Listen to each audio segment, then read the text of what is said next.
Tere, kallid televaatajad! Täna teiega olen mina, Enni Vaarman ja see on saade Plaan B ja täna külla tuli mulle jälle Kalle Mälberg. Ja me natukene Kallega siin suhtlesime nädalavahetusel ja ma pakkusin, et Kalle tuleks uuesti saatesse, siis me räägiksime midagi huvitavat. No äkki me räägime siis kõigile, millest me täna tahame rääkida. Tundub niimoodi, mina kui südametartlane, ma olen elanud Tartus ülikooli aja enne ja pärast ja praegu olen Tartu lähedal, 50 kilomeetrit Tartust, käin kogu aeg siin edasi-tagasi.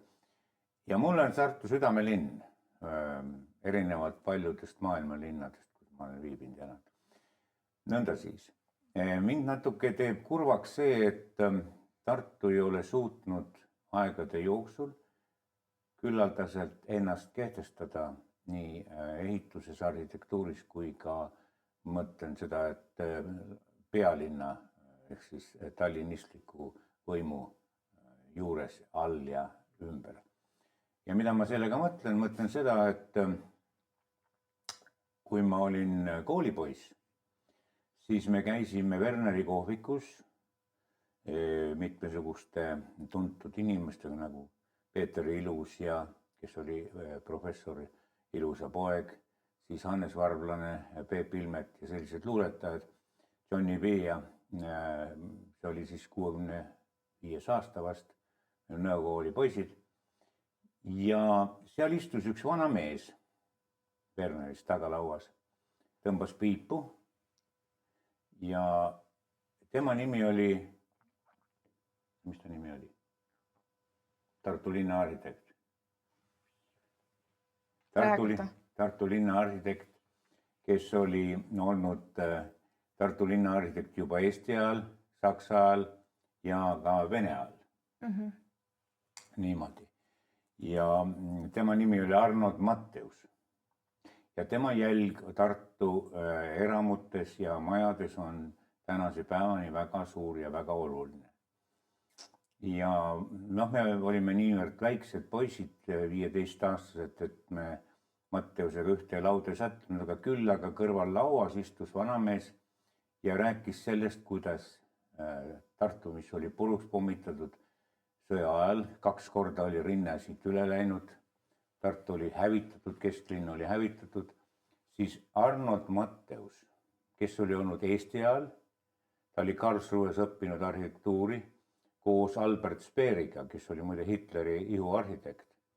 Ja Saksa ajal, kui ta oli Pallase direktor, Arnold Matteus, siis ootamatult sõitis siia üks tolmune Opel Kapitan, kust tuli välja ohvitserid, SS-ohvitserid tolmusest autost, lõid kulpi ja ulatasid talle Albert Speeri, see oli siis riigiarhitekt, Hitleri kõrval olev mees, kes pärast oli ka mitu aastat vangis, kirja, millega määrati Arnold Matteus uuesti Pallase direktoriks.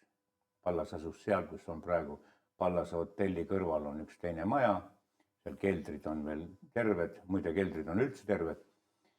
Ja Arnold Matteus siis taastas Pallase kunstikooli. See oli siis Saksa ajal, 1941-1944.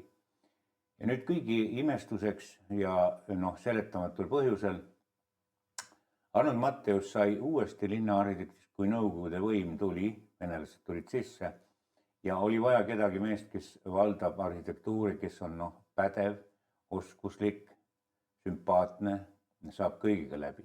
See oli Arnold Matteus. Ja nüüd tekkis selline olukord, et Tartusse ähvardas tulla industrialiseerimine, Nõukogude arhitektuur ja Hruštšovkad. Te olete kindlasti näinud neid Hruštšovkasid, mis Tiigi tänaval on ja üks nendest on ka Jaani kiriku kõrval. Siis Matteusel, arhitekt Matteusel oli õnne, oskust, võimet ja tahet hoida kesklinn eemale ja ta tõestas ära, et kesklinn on vaja parki ja haljastust ja sinna kohta, kus kunagi oli Jänese kaubahoov, kus kunagi oli jugendlik ilus selle kõrval asunud tuletõrjemaja ja selle kõrval Pürgermusse veel sellised majad. Noh, üleval oli Vanemuine, mis maha lõhuti ja ehitati uus. Matteuse projekt oli ka seal sees omal ajal. Siis Matteusel õnnestus hoida Tartu kesklinnast Hruštšovkad eemal, need 5-korrused klotsid. Kuigi Tartusse tehti siis sõjaväelennuväli, mida hiljem juhtis siis Tšetšeeni president kindral Tudajev, nagu me teame, siis kindralid tahtsid kohe, et kasarmud ja ohvitseride majad ja ohvitseride ja see õnnestus viia taha sinna Anne Luha välja taha, kus ehitati siis Soomest toodud sõjavõla tõttu või sõjavõla katteks saadud majad, niisugused Soome majakesed. Nii et see sõjavägi kolis või suudeti Arnold Matteuse teenel, suudeti hoida kesklinnast eemal Vene sõjavägi. Ohvitseri maja ehitati Puiestee tänaval ja nii edasi. Ja nüüd siis olukord on selline, et Tartu kesklinnas on park, mille ümber siis nii-öelda armsakesed, heakesed, lillenuusutajad ja muud toredad inimesed nuksuvad, et park ei tohi puutuda. Tõepoolest, park ei tohi puutuda. Tore. Puud on juba kasvanud suureks ja park on seal kesklinnas. Aga ühes normaalses linnas on kesklinn ikkagi hoonestatud. Ja nüüd on selline kurioosum, et järsku on tekkinud tohutu tunne, et me peame nii väga eurooplased maailma tasemel ja globalistlikud olema, et me peame hirmsasti tooma kõiksugust rämpsarhitektuuri Tartusse ka. Ehk siis teiste sõnadega see Hruštšovkade komme on nüüd muutunud klaasist Texase bensiinijaamadeks. Kui me vaatame... Mis hoonetest sa täpselt nagu räägid? Ma räägin sellest, mida nimetati vahepeal sükütamiseks. See, mida tahetakse nüüd ehitada. Ja mida tahetakse, kus on 10-15, üks hullem kui teine. Kasvuhooned, bensiinijaamad, võib-olla ka autopesulad, kusagil kiirtee ääres võivad sellised olla, aga mitte Tartu kesklinnas. Ehk siis selle asemel, et Tartus taastada Häinase kaubahoov kas või markeeringuna, kuna keldrid on muide terved, ma ükskord käisin seal ringi, keldrid on terved, võib-olla isegi konjakit on keldrites. Häinase kaubahoovi keldrites oli kindlasti konjakit. Kuna sinna rusud ja varemed tulid peale, telliskivid kuhjati sisse ja lükati siin kõik täis buldooseriga, siis võimalik, et seal on veel keldrites häid asju.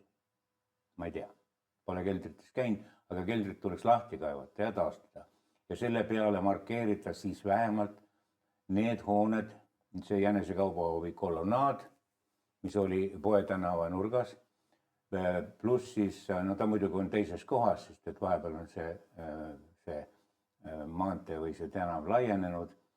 Ja eriti ilus oli juugendlik tuletõrjemaja, kes viitsib, võib guugeldada seda. Tuletõrjemaja on väga ilus juugendihoone, kõrge selline ja kõrvel Pürgermusse. Seda asja ei ole Tartu linn suutnud kogu oma viimase 50 aasta jooksul ei ela, ei sure, ei suuda. Ja nüüd on siis tekitatud selline olukord, kus algul nimetati Süük 1, aga see kõlas eesti keeles väga lollakalt. Siis pandi talle nimeks Siuru. Nüüd ma juhin vaatajate tähelepanu sellele, et Siuru ei ole üldse Tartuga seotud. Siuru oli kirjandusrühmitus Adson, Douglas, Under ja teised, mis toimus Tallinnas. Seega Tallinna kirjandusrühmitus, Tartus ei ole. Tartus oli Pallas, Tartus oli ülikool, Tartus on Vanemuine. Niisugust asja. Et Siuru on tegelikult Tallinna kirjandusrühitus. Kas see sobib nüüd, kas see nimetus sobib nüüd kunsti- ja kultuurikeskuse, seda ma ei tea. Ja üleüldse, Tartus on hetkel tühje saale. Piisavalt, väga palju ja järjest firmad panevad kinni ja lähevad ära. Ja, just nimelt. Tähendab, alustame sellest, et Puiestee tänaval on üsna uhke ohvitseride maja, Vene ohvitseride maja saal, mille sees oli viimati mööblipood, ma ei tea, kas on praegu ka. Siis äsja jäi tühjaks ju ekraanikino, mis on ka korralik saal. Ja keegi enam ei mäleta vist, et oli kultuurihoone sealsamas kõrval, kus on Viltuse maja, Viltuses majas on kunstimuuseum. Kultuurihoone, mis sellest saanud on? See on tühi. Nii, tähendab ruumid ja raudteeklubi, mille ümber käib jauramine, eks ole, kas see lõhuti nüüd maha või? Ma ei tea. No nii, see on korporatsioonid ja värgid ja kedagi pandi vangi ja noh, nagu tavaliselt. Aga sa tahad lihtsalt jõuda sinna, et tegelikult täna ei renoveerita mitte midagi Tartus, vaid kogu aeg ehitatakse midagi uut peale, on ju. Just, Isegi see, vaata see kvartal ju ka lõhuti see Jah. vana hoone ära jah. ja nüüd ehitati sinna veel üks ilus hoone, kuigi kõrval on veel 2 suurt poodi, milleks seda oli vaja ja siis tahetakse nüüd teha ju see, ma ei tea, kas sa tead, see sild kvartali ja tasku vahel. Ja see oleks okei. Ma pakkusin kunagi selle idee välja Silver Vahtrale, kes oli Tartus peakunstnik. Ja Silver Vahtre tegi siis Eine Murul on selline manee maal, kus kunstnikud istuvad ja siis alasti naine on kõrval. Tema pani selle alasti naise siis niimoodi kaareks ja ma arendasin seda ideed edasi, et seal võiks olla põhjakonn, selline asi nagu põhjakonn, mis ühendaks siis taskut, pläskut, siis seda kaubamaja, mis on pahupidi pööratud vannituba, arhitekt Puusepp, mille kohta Peeter Tulviste ütles, et see on Tartu kilu. Kui Tallinnas on kilu, siis Tartus peab ka kilu olema. See on Tartu kilu. Noh, nalja, kui ta oli ülikooli rektor. See võiks olla niisugune konnamoodustis, mis kataks kogu selle ristmiku ära ja võimaldaks jalakäijate sujuvalt liigelda siis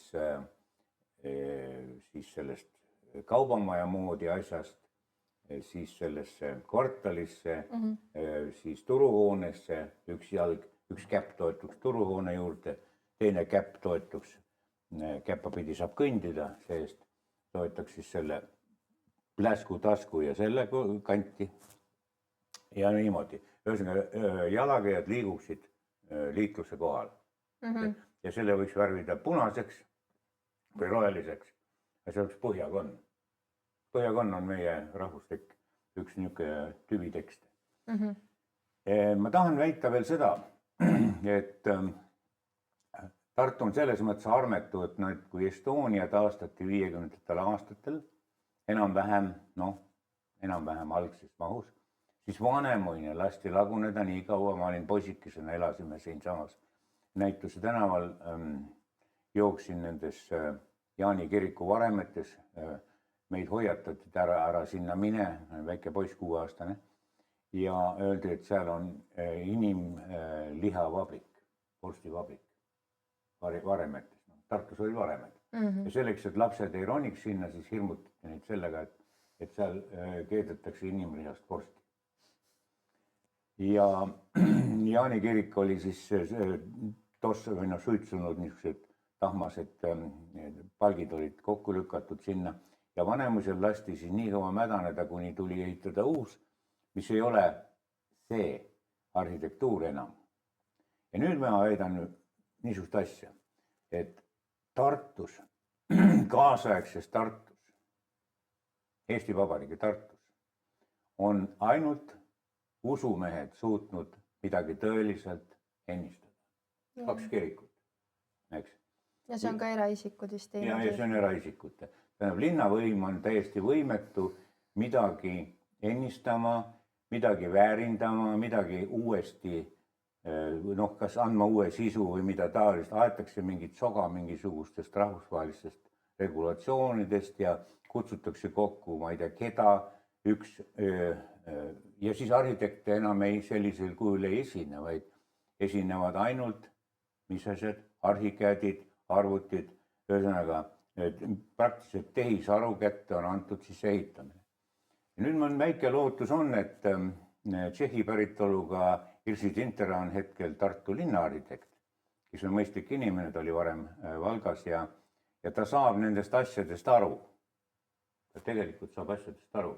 Aga see ei ole ju ainult arhitektidega, ega see on kõik ju bürokraatia taga ja see, kuidas nad jagavad neid rahasid, et tegelikult olgem ausad, selline tunne, et Tartu linnal need kes on siis võimul, neil ei ole seda vaja, et siin midagi taastatakse. Millest me räägime? Sa räägid, et arhitekti ei taasta vana.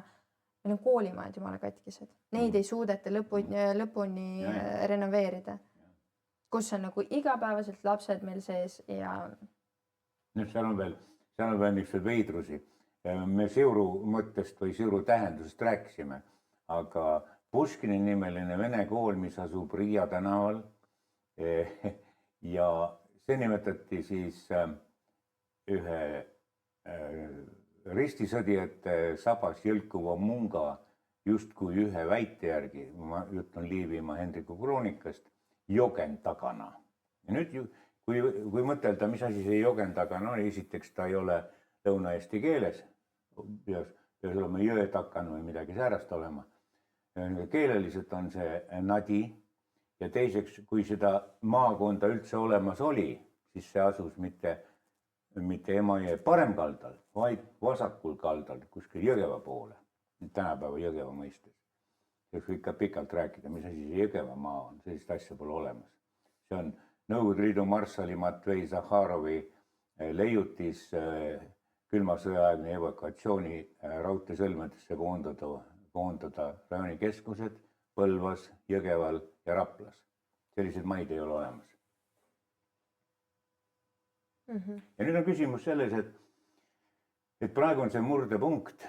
Kas Tartus on seda jõudu, kes võtab kätte ja lükkab kõrvale lihtsalt kogu selle tehisaruliku arhitektuuri, kogu see arhikäedide arvutis plökerdatud. Arhitekt ei oska enam joonistada. Vana Matteus oskas joonistada. Karl Burman oskas joonistada. Karl Burman oli suurepärane akvarist, mul on paks monograafia Karl Burmanist. Ja need vanad arhitektid oskasid kõik joonistada. Mart Port oskas ka joonistada. No täna ei nõuta neilt seda, sellepärast nad ei oskagi. Me oleme nii palju tehisintellekti peale üle läinud, et tegelikult kui sa annadki neile kätte pliiatsi ja paberi, siis me võime näha, et ega mingit annet seal ei ole. No ei ole koolitust, jah. Et arhitekti koolitus on läinud üle niisuguseks kuvarikeskeks ja vanasti kadunud sõber Leonard Taapin tegi mulle maja, projekteeris mulle maja, mis küll pooleli jäi, aga siiski. Ja ta tegi tussiga, kõik lehed olid tussiga joonistused, käsitsi tehtud. Ja kui te mäletate või keegi mäletab Leonard Taapinit, siis arvati, et et habemega ja vunts, siuke pika habemega kuradi lohmakas ei ole. Leonard Taapin oli äärmiselt täpne, tal oli iga pliiats välja mõõdetud kaugus, ta joonistas igat asja täpselt. Tema graafika on ülitäpne, ülikraanne. Et see on see kultuuri küsimus. Ja nüüd, kui kultuuri küsimus kaob ära, siis kaob ka linnast arhitektuur, siis on ainult, ma ei tea, auto, valgusfoor, kas neid punaseid Läti küttide rollerid on juba nähtud Tartus? Ainult Tallinnas. Ma käisin Tallinnas. Ei ole neid. Läti punased rollerikütid on vallutanud see Hiina langevarjuritele mõeldud need punased ribad, mis Tallinnas on. Punased rollerid, oled näinud? Ei ole. No tallinlased teavad. Neid oli kohutavalt kolmekesi seljas ja kihutasid küll kõnniteedel, küll sõidukeedel igal pool. Rollerid Lätist tulnud. Okay. Mingid, kas nad on elektrirollerid või midagi taolist. Ja siis linnavõim on jõuetu. Tallinnas on jõuetu, Tartus on jõuetu. No täna ju tegelikult, kui me niimoodi räägime, siis ega väga turist siia ei tule Tartut vaatama. Kui ta tuleb, siis ta tuleb vaatama seda meie ülikooli, Vanemuiset, aga mina olen ka Tartus sündinud ja siin päris pikalt elanud ja praegultki elan. Aga siin ei ole ju midagi väga vaadata. Emajõgi, need sillad on ilusad, aga meil ei ole kesklinna. Ei ole, jah. Just. Et poolakad ehitasid oma Varssavi ja Danzigi üles punkt punktilt. Ja üks ainuke see Nõukogude suur ehitis sinna Varssavi keskossa jäi. Lätlased on väga hästi oma Riiat juugendiks teinud niimoodi. ja üldse lätlased on toredad juba, kui Oscari võidab Läti animatsioon, siis see on tohutu saavutus, ilus asi. Tähendab, sisuliselt ilma rahata põlve otsas tehtud, mis näitab veel kord, head vaatajad, seda, et küsimus on kahe kõrva vahel, on talendis, kultuuris on küsimus. Mitte selles, et raha ei ole ja raha on vähe ja plaan on selline ja strateegia on selline ja seadus on selline. Ei ole niisugust asja. Ja raha on meil palju, kui me suudame ehitada 100 miljoni eest siin mingisuguse suure ehitise, mis meil tegelikult kõik on olemas linnas. Minu arvan, et raha on meil ilusasti olemas. Noh ja me ei hakka rääkima Rail Balticast, mis on mullatööde, Eesti rekord mullatöödes. Olemat mulla, niisugused viaduktid siia-sinna ja viib ei kuhugi sohu. Sellepärast, et Rail Balticast võiks pikalt rääkida, aga või Fail Balticast ütleme, fail läbi kukkunud.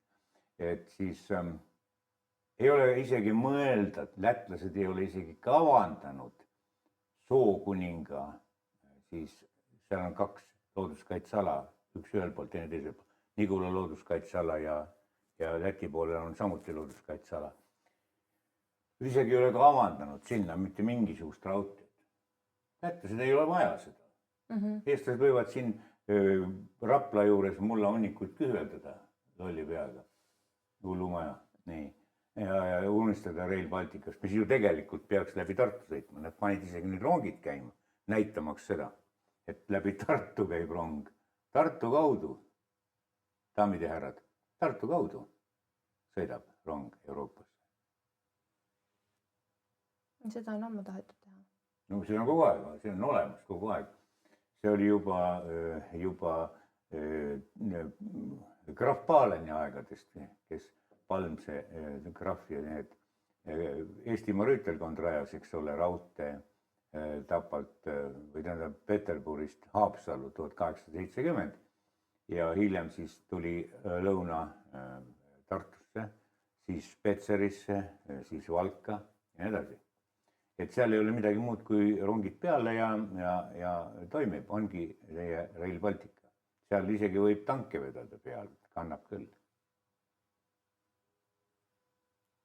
Ei ole vaja siukest mullatöid, aga loomulikult on vaja mullatöid, sellepärast et olematu, ma väidan seda, et 2 asja, kus saab metsikult raha keevitada, on eriti maa-aluste torutööde, mullatööde ja tee-ehitusega.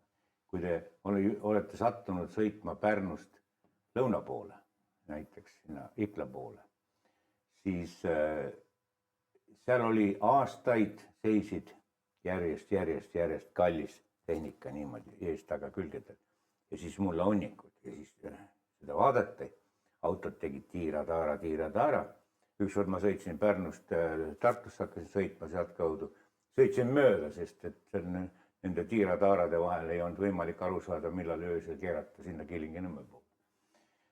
Et kui kuskil on hea varastada, siis on tee-ehituses ja veel parem on varastada sõjanduses. Nii, kui tee-ehitus ja sõjandus kokku panna, siis saate rikkaks. See ei ole üleskutse. Ostke odavaid soomukeid, mitte Soome Patriat, mis on korralik ja kvaliteetne, vaid Türgi omasid.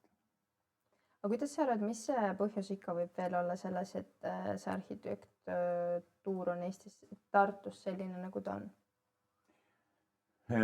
Noh, kõigepealt... Miks ei ole keegi suutnud siis lõpuni teha niimoodi, et vähemalt üks vanaaegne hoone siis renoveerida normaalselt? Miks? Ma ei tea, miks. Tähendab, kõigepealt ei ole tahet, ei ole kultuuri, ei ole sellist piibuga vanameest, vaat seda Matteust ei ole. Võib-olla veel see ka, et ma kuulsin, et kui keegi tahab midagi renoveerida või teha 30 päeva sa pead ootama, siis nad vastavad sulle. Siis nad hakkavad sulle välja tooma, mis tegelikult on puudu selle asemel, et kohe välja tuua. Et nagu nad teevad selle protsessi nii pikaks. See on pidulik asi. See on pidulik asi. Sa pead olema kas ühel jalal hüpleja või karkudel hüpleja ja siis sul peavad olema kahelt poolt toetama sind juristid, advokaadid, suhtekorraldajad, kahelt poolt niimoodi. Karkudel käid ringi, siis sa lähed läbi sellest bürokraatiast nagu kuldrukkist. Kuidas seal, kas meie linna elanikud saavad midagi muuta? Mitte midagi. Tähendab, saavad muuta küll, kui nad selle partei, riigipartei on võimul olnud kui kaua Tartus? Ma mõtlen Reformierakond, riigipartei. Tema on alati õige, aus ja reform on kõige imelikum sõna, sest ta ei ühtegi reformi teinud. Jah. ja ainult teisi vangi pand. No ikka päris, no üle 10 aastat olnud võimul. Rohkem ikka.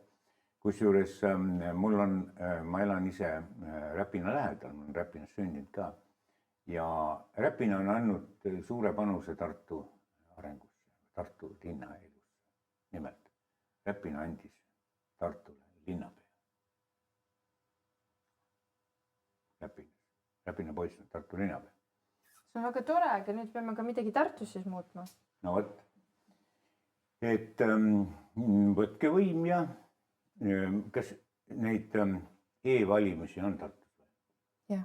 Aha, no siis ei ole võimalik. Siis võidab alati see, kes e-valimisi korraldab, see, kes tõmbab seda kangi.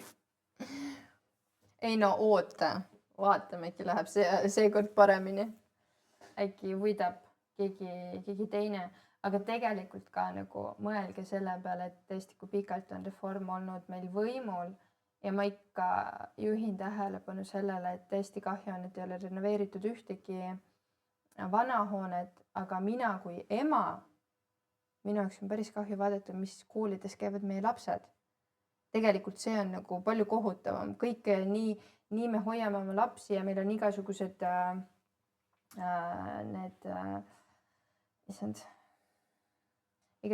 igastahes meil lapsed on pühad, aga nagu me ei taga neile turvalisust koolimajas, lasteaias, sest need hooned on lihtsalt kohutavad. Ja siis öeldakse, et jaa, 1 aasta pärast, 2 aasta pärast, 5 aasta pärast ja kogu aeg lükatakse edasi seda. Ja mul väga meeldis su näide selle Riiaga, ma olen ise seal 3 korda käinud seal vanalinnas. See on meeletult ilus. On, jah. Mina noor inimene ütlen, et mulle meeldib sellistes kohtades käia. Isegi Tallinnas on vanalinn mingil määral ju meil olemas. Tartus ei ole üldse isegi vanalinna tunnet. Ma isegi ütleks nagu võib-olla väga valesti, aga mina ei näe, et meil Tartus oleks vanalinna. Ja et ta on nagu surnud ka, et Tallinna vanalinna probleem on ka see, et seal keegi enam ei ela. Sest seal on regulatsioonidega ära tapetud ja kõik ja puha. Et ta jääb kõledaks turistlikuks, kuigi turiste sinna ka enam eriti ei tule. Kruiisilaevad ja muud säärased, kes kõnnivad siis niimoodi kohaliku otsas kuskile sööma kohta ja tagasi kogu lugu. Raekoja platsil jõuluturg uua, mis müüb siis seda hõõgveini ja mandleid, mis on Eesti rahvustoit. Aga see jõuluturg on ka kaotanud väga oma populaarsuse. Ei käida rohkem seal väga? Siin oli hetk 1 kuu aega tagasi, jah, oli minu juures, ma elan nimelt Lämmijärve kaldamaal, siis Mehhikurme ja Räpina vahel, olid 2 Itaalia ajakirjanikku, Harper's Magazine ja siis nad olid Pulitzeri stipendiaadid ja nemad uurisid siis, see lugu varsti ilmub, ja nemad uurisid siis seda, et mis juhtub, mis toimub Euroopa ainsal põlispiiril, mida läbib Struve meridiaan Tartu, eks ole, kohal. Ja need olid targad mehed. Nad on eelmine reis oli need piki Volgad, kus nad vaatasid siis, kuidas Venemaa sanktsioonidest kõrvale hiilib ja Volga on muutunud uuesti nagu Stenka Razini ajal, siis kaubateeks Astrahan on Iraani kaudu lõunasse sooja mere äärde. Ja Volga reportaaž oli väga sisukas, Kaasan ja tatarlased ja kõik. Ja nüüd nemad teevad siis, või tegid õigeti juba ära, reportaaži Euroopa ainsalt põlispiirilt, mille tagamaa on Tartu. Ehk siis 1000 aastat, peaaegu 1000 aastat on Euroopa üks põlispiir idavallil olnud paigas samas kohas kogu aeg. Ja see on Piirissaarelt kuni Võõpsuni, see on Lämmijärv. Vene keeles Tjople oosero, saksa keeles Vermsee, inglise keeles on lukewarm, kõigu soe läik. Ja tõepoolest kummalisel kombel on siis Lämmijärv juba mõõdistatud ära Vene admiraliteedi poolt, kui esimene maailmasõda oli peaaegu kohe puhkemas, 1914, tulid siis Peterburi admiraliteedist polkovnik Gželov ja Eestimaa rüütelkonnast, siis, mis on siis Põhja-Eesti osa, Endla-Soo on selle piiriks, Eestimaa rüütelkonnast tuli parun Grotius ja nende juhtimisel mõõdeti ära tolleaegse täpsusega siis Mehhikoorma piiripunkt ja Võõpsu piiripunkt. Ja sellega seoses siis Liivimaa kubermangu piir, mis on Tartu ja ütleme kuni Endla-Sooni, Eestimaa kubermangu piir, Peterburi kubermangu piir ja Pihkva kubermangu piirid, mis lähevad siis Peipsi järvel, Lämmijärvel kokku. Ja need mõõdeti ära ja nüüd kõige huvitavam on see, et Tartu rahulepingu sisse läksid need punktid just. Ja selle kohta mingit vaidlusi ei olnud. Vaidlused toimusid Ingereimaa asjus, kuna seal, eks ole, Eesti väed edenesid kuni Kumarovkani ja siis seal vaieldi. Ja venelased ründasid seal ja vabadussõda, ma räägin, 1920, nii et ühesõnaga Euroopa ainus põlispiir on Lämmijärvel, ei mitte kusagil mujal, ei Soomes, ei Narva jõel, ei Setomaal, ei Lätis, Leedus ja Euroopa põlispiiri või Euroopa piirisõda käib juba 10. aastat Ukrainas. Tsivilisatsiooni, keele, usundi, mentaliteedi ja kõige selle asi. See on Euroopa piirisõda. Seal ukrainlased ja küll slaavlased omavahel, vahet pole, aga ukrainlased on ikkagi russ ja venelased on Moskoovia, tatarlased, mongolid, Jotu ja Matt. Nii. Ja nüüd on siis see, et see lugu varsti lähemal ajal ilmub, tähendab, maailm on ilmselt märkamas seda, et see Tartu, Emajõgi ja Lämmijärv asuvad sellises unikaalses kohas, kus on kuidagi piir säilinud 1000 aastat. See on väga tähtis asi. Selle võiks muidugi Tartu välja mängida, aga õnnetuseks oli kultuuripealinn oli täiesti niisugune, kuidas ma ütlen, hipsterite veiderdamine ja Tartu kultuuripealinn ei näinud Tartu kultuurist õhkagi. Ei kunstist. Tartu on muide unikaalne impressionismi enklaav, tänu Pallasele. Praegugi see kunst, Tartu kunst on väga, väga heal tasemel. Et kui üldse midagi Tartust on nagu kultuuris võtta, siis kindlasti Tartu kunst, ka praegune kunst, aga ka vana Pallase kunst. Sellist asja Euroopas enam ei ole. Impressionism on juba läinud üle ei tea milleks Euroopas. Ütleme, see oleks üks asi. Siis see piiri küsimus, see kultuuri, mentaliteedi, usundi, keele ja tsivilisatsiooni piir, mis on Lämmijärve ja Tartu on selle otsene niisugune, kuidas öelda, seal 50 kilomeetrit, ta on sisuliselt see piiripunkt koos vana ülikooliga. See on see asi. Ja kui nüüd Tartus õnnestuks taastada ka näiteks Pürgermusse või siis markeerida ära Jänesekaubahoov, jätta see jant järele nende klaasist ja nende plennidega seal edasi-tagasi nikerdamine ning juugendlik tuletõrjemaja, ma soovitan seda internetist vaadata.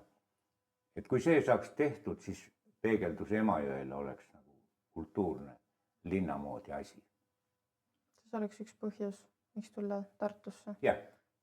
Ja siin natuke aega veeta. tegelikult täna, ma tean, et see hotell, sa saad mingi VR-prillid pähe panna ja siis sa saad näha, kus ta asub ja midagi sellist. Aga see on ka nagu selline väike ajaloo asi, mida kuulata. Ja, aga prillidega ei saa ju linnas elada. Ei, ilmselgelt sa ei saa sissegi ju minna, sa lihtsalt nagu näed, kuidas ta välja nägi, aga kui oleks nagu see renoveeritud, siis sa saaksid võib-olla selle tunde sisse. Aga see mentaliteet, tähendab, see diskussioon peab tõusma täna, viimane aeg, enne kui hakatakse järjekordselt klaasist plönni püsti ajama. Mille kohta, ma vist kordasin seda juba, kuidas Peeter Tulvist ütles selle kaubamaja kohta, mis on pahupidi pööratud vannituba, läigib niimoodi vastu. Et see on Tartu kilud, et kui Tallinnas on kilud, siis Tartus peavad ka kilud. Ja, aga me loodame, et te sellele saatele te natuke hakkasite ka mõtlema kaasa ja te olete samal meelel meiega, et Tartus võiks ikka sellised ajaloolised kohad olla, kuhu minna, vaadata, sest et mina hea meelega läheksin ja näiteks isegi oma tütrele, mis siin kunagi oli, et peaks midagi muutma juba. Nojah, parunid, baltisakslased tahtsid taastada Kivisilda omal ajal. Seal kohal, kus on praegu see kaarsild, millest tudengid üle käivad. Ma ise olen ka seal üle kõndin, tekkel peas. See oli kohustuslik ülikoolis alguses. Ja siis nad kinkisid isegi vist maketi, kas see seisab seal kuskil Kaarsilla juures, peaks olema. Vist peaks olema Atlantise poole peal, kui ma nüüd ei eksi. Ei ole, ei just siinpool. Ei, siinpool oli ta. Aga võib-olla, kus ta nüüd kadunud, ma ei tea, ma ei ole käinud kontrollimas. Ma liiklen väga vähe Tartus jala. Nojah, no ühesõnaga,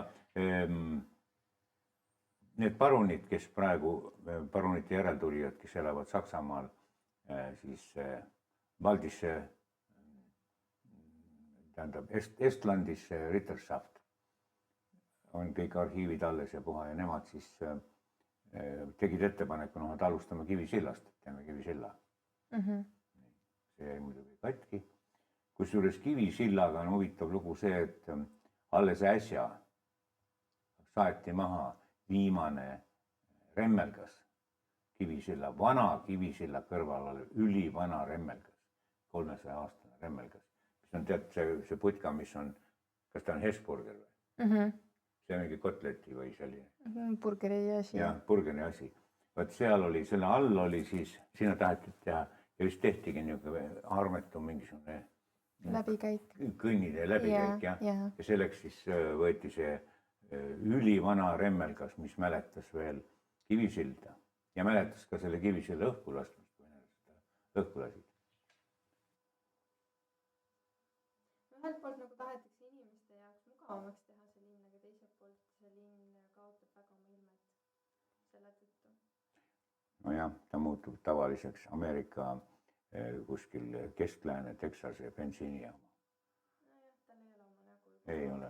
Kui me kaotaksime veel ülikooli ära, siis siin ei oleks tõesti üldse midagi. Nojah, ülikool ongi kolinud juba Kõrrepõllule, kui te märkate. Ülikooli peahoones on suur osa igasugust ülikooli ametnikke. Nii. Seal enam teklitega ei joosta keemiahoone ja meie ajal oli niimoodi, et me jooksime siis selle õllesaali, see, mis praegu on mingisuguse odava puitlaast mööblit täis. Samuti restoran Volga või Ateen. Kui ma vaatan seda aknast alla, siis seal on see kõige odavam laud, odavam kui see. Seal Volgas või selles Ateenas, kus on ilusad need laevalgustid. Niisiis, Ateen on ära lagastatud, siis see kolmekoopa kohvik, mis on kultuuris väga tähtis asi, ehk siis, mis ta nimi on, ta on vahetanud nime kogu aeg. Ei, see kolmekoopa kokoko, mis oli siis Humal ja kuidas ta nimetati. Noh, õllekas, aga praegu vist on seal hotell peal, kas London, ei London ei ole. No mingi nimi. Nimed vahetuvad, nimed ei püsi ja siis need nimed on niisugused kadaklikud. Kuskil ma nägin näiteks selline silt nagu Pet City. ja siis oli Kids Zone. Ja seal Peterburi maanteel oli ka veel mingisugune veel tohutu, ühesõnaga nagu läänes, nagu Ameerika. No Eesti on nii väike riik, et ta tahab kellegi moodi olla, ta ei suuda aru saada, et Iseenda moodi võiks olla. ta ei suuda sellest aru saada ja siis nad imestavad, miks noored ära lähevad, ei taha siin elada. Iseenda moodi tuleb olla. Yeah. Kids Zone, see oli vist lastepood või? Yeah. Aha, sa tead. Aga Pet City on see, mis koeratootja saab. Ja ta peab Pet City olema. Ei no sellepärast tegelikult see on palju sügavam teema. Matsid jäävad matsideks, ütles kloostriülem Viimses reliikvias. Noored ei taha väga eesti keelt õppida. No mitte nad ei taha eesti keelt õppida, sa pole tähele pannud, et eesti keel on muutunud selliseks slängiks inglise keelega. Et hästi-hästi palju segatakse seda keelt. Ja tegelikult täna nagu sellist puhast eesti keelt ei olegi. No ma olen nii vana mees küll, et ma mäletan, kuidas vene keel tungis jõuliselt eesti keele sisse. Ja siis püüti üksteisega rääkida näiteks, et Arvo Karlovitš või Karl Genrichovitš või midagi taolist. Et ühesõnaga siis püüti ka nagu vene moodi olla. Ja kui me võtame pika ajaloo tagasi, siis sakslastel, nendel kultuuriliselt kõrgemad ja mõisad ja kõik asjad, kultuur tuli nende kaudu, euroopalik kultuur. Ja ikkagi eestlased jäid eestlasteks, midagi ei juhtunud. Eestlased tõusid üles ja said sellest, kes nad on. Siis andsid oma riigi käest ära, nii Pätse Laidner, bla, hakkasid seal mingit jura ajama, andsid riigi käest ära. Minu vanaisa ütles, vabadussõja veteran, minu vanaisa ütles, et kergelt saadud, kergelt antud nendele kohta. Siis tulid venelased, siis sakslased, siis venelased, ühesõnaga kõik halvad asjad. Eesti Vabariik ikkagi taastus. Nii. Ja ma väidan nüüd seda, et internet, globalism ja inglise keel ei suuda kiiski tappa meie kultuuri ja meie rahvast. Me loodame. Aga tänaseks kõik ja see kindlasti ei ole viimane meie sinuga saade, kus me arutame selliseid teistsuguseid asju. Suur aitäh, et te vaatasite meid. Teiega Lenni Vaarman, Kalle Mälberg ja kohtume teiega varsti uuesti. Aitäh! Aitäh!